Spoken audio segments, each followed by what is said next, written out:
নমস্কার বন্ধুরা, সোনার কিচেন ঘরে তোমাদেরকে স্বাগত জানাই। তো আজ আমি বানাবো আম পোড়া শরবত। তো এই আম পোড়া শরবত রেসিপিটি পুরোটি দেখার অনুরোধ রইল। আর এই আম পোড়া শরবত রেসিপিটি তোমাদের যদি ভালো লাগে কমেন্ট করো, লাইক শেয়ার সাবস্ক্রাইব করে আমার পাশে থেকো। আর যারা আমার চ্যানেলটিকে এখনও পর্যন্ত সাবস্ক্রাইব করেছো তাদেরকে অসংখ্য অসংখ্য ধন্যবাদ। যারা আমার চ্যানেলটিকে এখনও পর্যন্ত সাবস্ক্রাইব করোনি, অনুরোধ রইল আমার চ্যানেলটিকে সাবস্ক্রাইব করে দেওয়ার জন্য আর আমার পাশে থাকার জন্য। তো আম পোড়া শরবত বানানোর জন্য এখানে দেখো আমি কাঁচা আম নিয়েছি। কাঁচা আমটা আমি একটা স্টিলের স্টিকের মধ্যে গেঁথে নিয়েছি। নিয়ে আমি গ্যাসের মধ্যে দিয়ে আমি পুড়িয়ে নিচ্ছি। আমটাকে খুব ভালো করে পুড়িয়ে নিতে হবে। খুব ভালো করে এদিক ওদিক ঘুরিয়ে ঘুরিয়ে এইভাবে কালো করে আমটাকে খুব ভালো করে পুড়িয়ে নিতে হবে। আর এই গ্যাসটা কমিয়ে দিয়ে আমটা পোড়াতে হবে। তো এখানে দেখো আমটা কিন্তু খুব ভালোভাবে পুড়ে গেছে, কত সুন্দরভাবে পোড়া হয়ে গেছে দেখো আমটা। তো এইভাবে আমি দুটো আম নিয়েছি, দুটো আম এইভাবে আমি পুড়িয়ে নেব।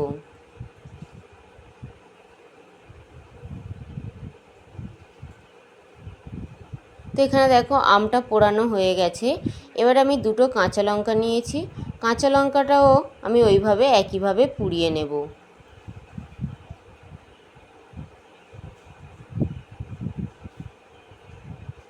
তো এখানে দেখো কাঁচা লঙ্কাটাও আমি কালো করে পুড়িয়ে নিয়েছি। এবার কাঁচা লঙ্কাটা আমি উঠিয়ে নিলাম।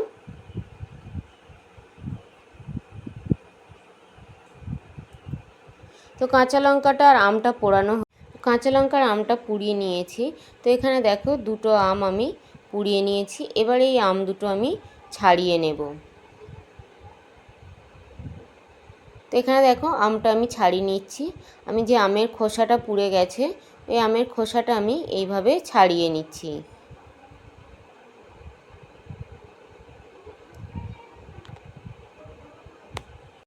তো আমের খোসাটা এইভাবে কিন্তু ছাড়িয়ে নিতে হবে। তো এখানে দেখো একটা আম খুব ভালোভাবে ছাড়ানো হয়ে গেছে। তো আরও একটা আম আমি ছাড়িয়ে নেব।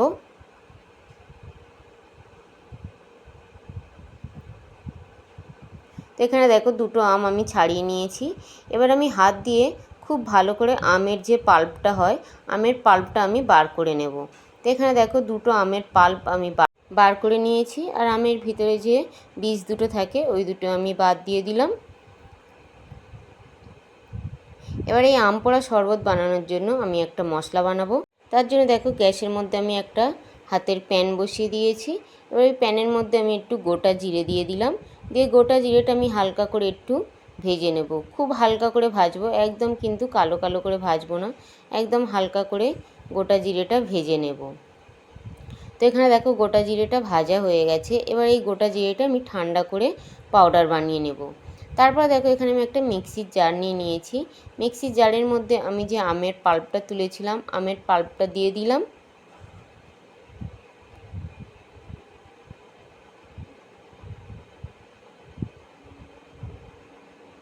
আমের পাল্পটা দিয়ে দিলাম, পুরো আমের যে পাল্পটা ছিল আমি দিয়ে দিলাম।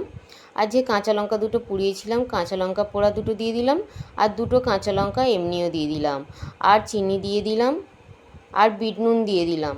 লঙ্কাটা অবশ্য নিজেদের পছন্দ অনুযায়ী দিতে হবে। তারপরে দেখো আমি যে জিরেটা গুঁড়ো করে রেখেছিলাম গুঁড়ো করা জিরেটা দিয়ে দিলাম। দিয়ে মিক্সির মধ্যে দিয়ে খুব ভালো করে আমি আমের পাল্পটা চিনিটা পুরো ভালো করে চালিয়ে নেব, যাতে চিনিটাও খুব ভালোভাবে আমের সঙ্গে মিশে যায়।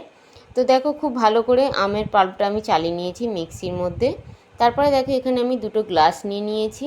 ওই গ্লাসের মধ্যে আমি ওই আমের পাল্পটা দিয়ে দিলাম।